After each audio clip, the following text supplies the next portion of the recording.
Those who cannot conceive of friendship as a substantive love, but only as a disguise of eros, betray the fact that they have never had a friend. Fellas, is friendship... Ha!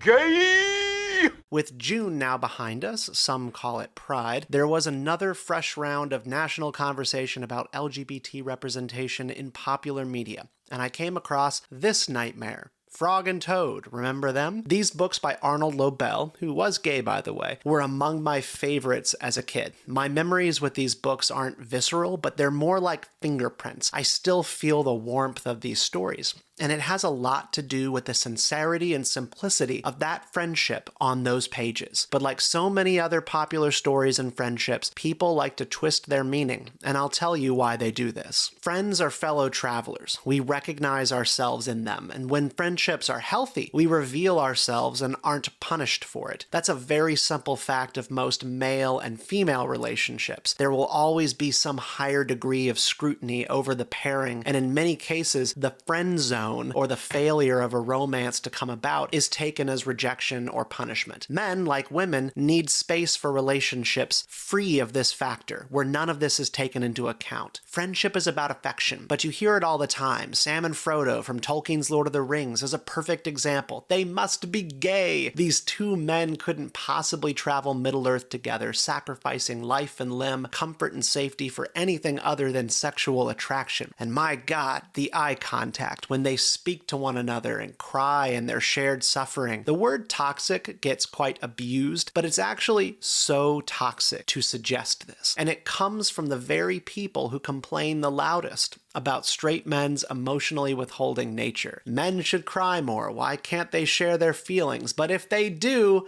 gay. Wait, hold on. Wait a second. This is gay. This is really gay. Yeah, this is even gayer than all the men getting in a big pile and having sex with each other.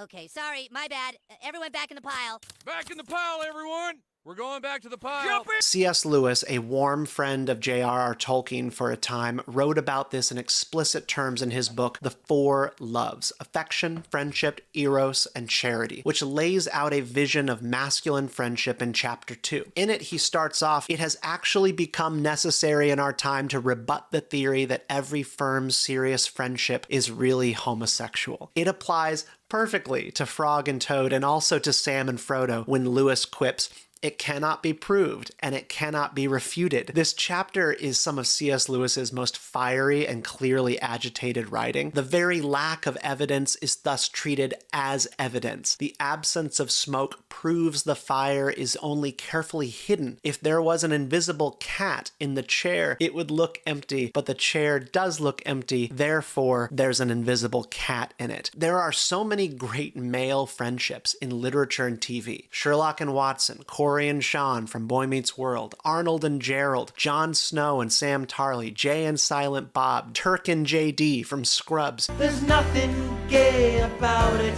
in our eyes. And there's different flavors of friendship. The bromance is the TV sitcom default. It's guys backslapping, being vulgar, venting about their wives, and just having fun. Sometimes these on-screen relationships toy with the gay question as a matter of comedy, JD and Turk being a good example of that. You're the only man who's ever been inside of me. Whoa, whoa. Playing grab ass is part of the shtick, and that's a thing that guys do with select friends. Then there's the service buddy, the guy who you work with and share a mission. Castiel and Dean from Supernatural, Band of Brothers, Sam and Frodo. Sometimes we choose one another's company, but sometimes we don't. In the Fellowship of the Ring movie, Samwise Gamgee is sort of deployed by Gandalf to accompany Frodo because he heard about the ring through the window. But it's a relationship overflowing with a sense of duty, shared love for something bigger than themselves, and a mutual respect. Lovers are normally face to face, friends side by side. Men thrive in labor together. The best friendships I ever formed were in shared suffering on Boy Scout trips, in the rain, in the cold, in the wind, trying to set up a tent together in the dark, and men used to work together more regularly side by side before the digital era. I'm very lucky to work from home and have a keyboard warrior job, but it's isolating.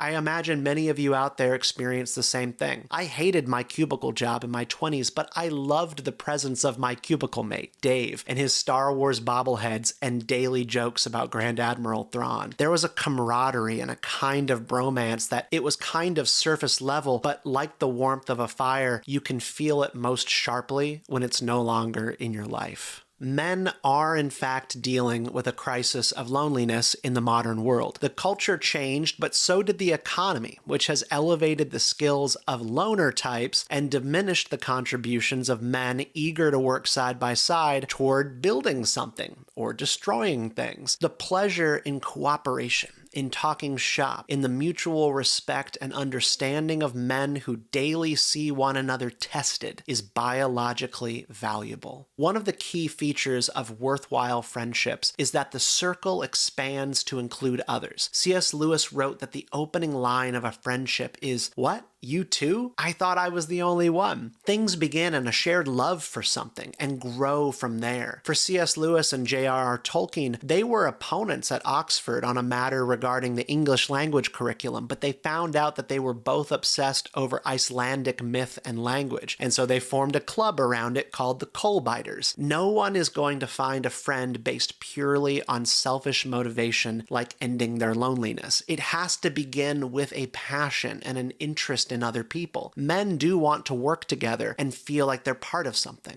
The Stoic Seneca touched on this when he described seeking out friends just so that you won't die alone. Anyone thinking of his own interests and seeking out friendship with this in view is making a great mistake. Those kinds of friends are fair weather and clingy. The fellowship that forms in Tolkien's Rivendell is not an amalgamation. It is part of the masculine instinct to take up arms with the guy next to you. We long for courage, and so often we're just waiting for the guy next to us to get the ball rolling. Someone has to say I first. Truly meaningful friendships, they are not closed. They invite others into it. Two men getting together like Lewis and Tolkien did to share their writing becomes a campfire that other men want to join, and that's the group that became the Inklings, which helped birth The Hobbit and the Screwtape Letters and Narnia. Friendships have to be about something, and that can be literature or fantasy sports or soccer, video games, or war reenactments. You will not find the warrior, the poet, the philosopher, or the Christian by staring in his eyes as if he were your mistress. Better fight beside him, read with him, argue with him, pray with him. Masculinity requires doing things.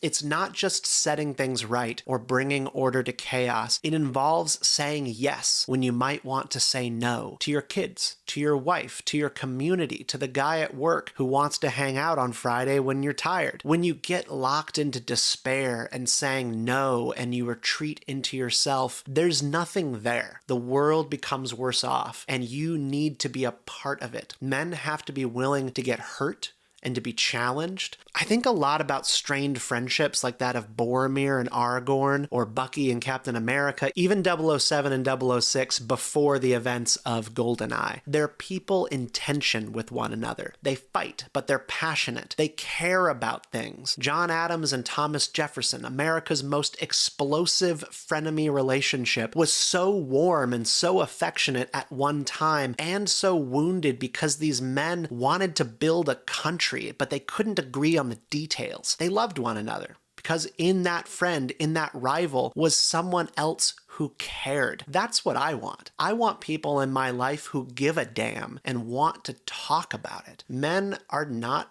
often very good at this. It does take time, but that starts with making your values known.